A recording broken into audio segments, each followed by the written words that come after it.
Good morning. My name is Miss Yipsam, and today I will present some various steps I would take to foster a multicultural, multi-ethnic identity in my classroom. But first, let's understand what is cultural responsive teaching. Cultural responsive teaching is a method of teaching where teachers recognize the importance of involving the different cultures of students. In Guyana, we do not experience a society of one culture, but instead a multicultural society. So, in today's classroom, we as teachers have a more diverse class where students from different backgrounds are included as compared to a society which may have classroom of a certain ethnic majority. For example, let's look at Guyana. We are known for speaking English, but over the time, there has been a little change to that. Majority speak Creole language, and a few speak pure English. So we as teachers have to cater for both English fluent speaker and who speak Creole and other languages.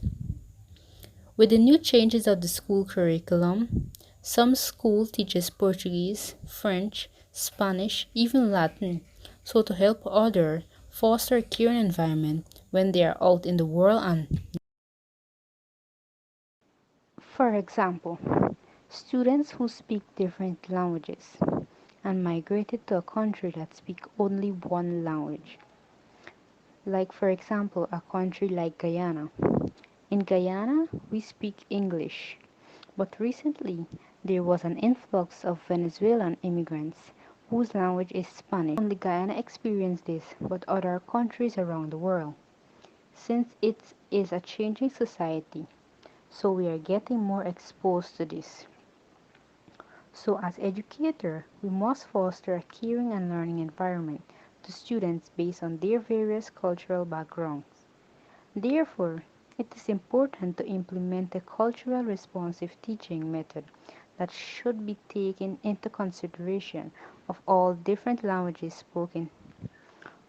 For example, my number one step I will be taking to foster a caring and learning environment is practicing cultural sensitivity.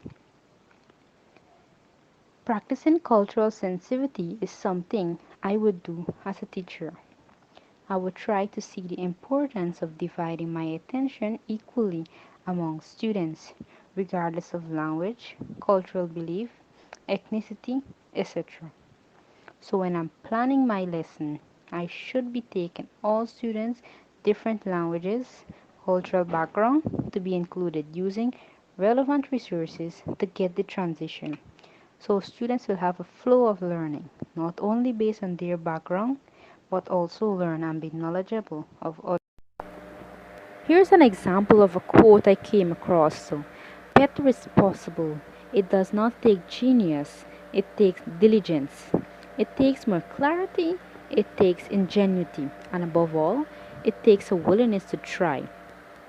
This quote simply means in order to have some understanding of one's own cultural background, you don't need to be creative, but with the effort you put in to do some research, you will now have a precise understanding that will lead you to know more about someone's own cultural background.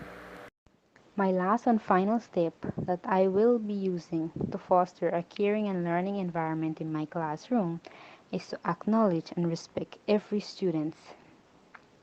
Acknowledging my students and showing respect to their background is a key thing I would do.